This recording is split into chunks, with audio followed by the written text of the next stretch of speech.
Hello বন্ধুরা, আজকে আমি আবার চলে এসেছি তোমাদের কাছে। কিভাবে মুড়ি ঘন্ট বানালাম সেটাই তোমাদের সাথে শেয়ার করব। মাছের মাথা ছিল, দুটো বড় বড় কাতলা মাছের মাথা ছিল।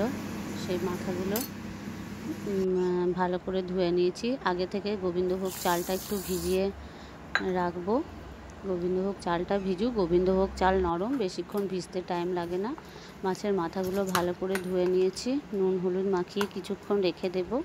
তারপরে তেল দিয়ে ভালো করে গ্যাস কমিয়ে কমিয়ে রান্না করব। একদম সিম্পলভাবে রান্নাটা করব। কড়াই গরম হয়ে গেছে, তেল দিয়ে দিলাম।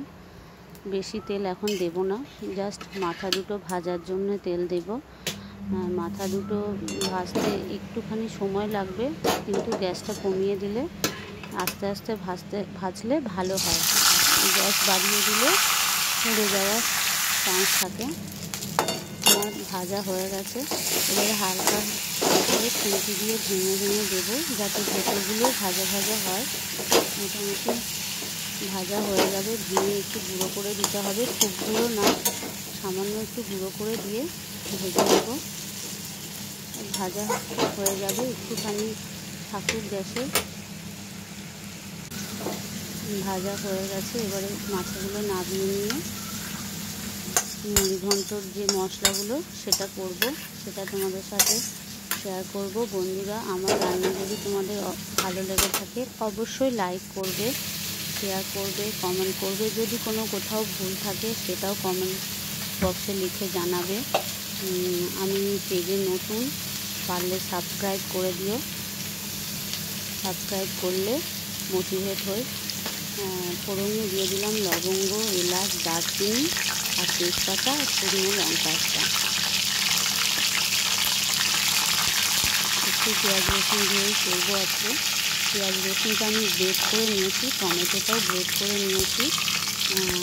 টমেটোটা পিউরি করে নিলে ভালো বেশ মিশে যায়। আর টমেটো কেটে কেটে দিলে পাতা পাতা খোসাগুলো থাকে, আর গ্রেট করলে টমেটোর যে পাল্পটা সেটা বেরিয়ে যায়, খোসাটা আলাদাভাবে ফেলে দেওয়া যায়। এই জন্য টমেটোটা গ্রেট করে নিয়ে আমি ভালো মিহি হয় আর তরকারির সাথে মিশে যায়। মশলাটা গ্যাস কমিয়ে দিয়ে হালকা হালকা করে নাড়ানাড়ি করবো।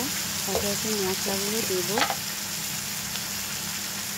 পেঁয়াজটা একটু ভাজা হলে, পেঁয়াজ আর রসুন যেহেতু গ্রেট করে নিয়েছি, ভাজা হলে গন্ধটা চলে যাবে। আস্তে আস্তে দেবো। হলুদ দিলাম, জিরে গুঁড়ো দিলাম, ধনে গুঁড়ো দিলাম, একটু কাশ্মীরি লঙ্কা গুঁড়ো দেবো, একটু শুকনো লঙ্কা গুঁড়ো দেবো। কাশ্মীরি লঙ্কা গুঁড়িটা কালারের জন্য দেবো, আর শুকনো লঙ্কাটা কম করেই দেবো। বেশি ঝাল হয়ে গেলে মুশকিল আছে, বাচ্চারা খেতে পারবে না। বেশি ঝাল আমরা কেউই খাই না, খুব ঝাল আমরা খাই না। আমার ঝালের দরকার হলে আমি গোটা লঙ্কা দিয়ে দিই, সেটা খাই। একটু চিনি দিয়ে দিলাম। মুড়ি ঘন্ট একটু মিষ্টি মিষ্টি ঝাল ঝাল ভালো লাগে, একটু চিনি দিয়ে দিলাম। একটু মশলাটা ভালো করে গ্যাস কমিয়ে দিয়ে কষাতে হবে। মনে হলো একটু ঝাল কম হয়েছে, তাই একটু লঙ্কা গুঁড়ি দিয়ে দিলাম। চালটা দিয়ে দেবো এবারে।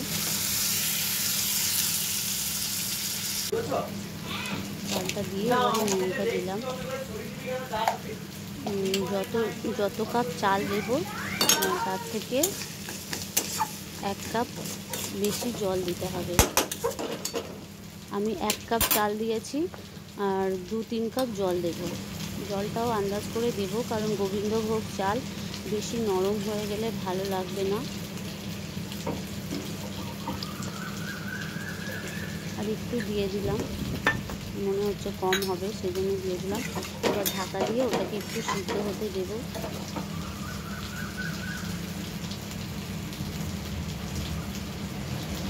গোবিন্দভোগ চাল সিদ্ধ হতে বেশি সময় লাগে না, তাড়াতাড়ি সিদ্ধ হয়ে যায়।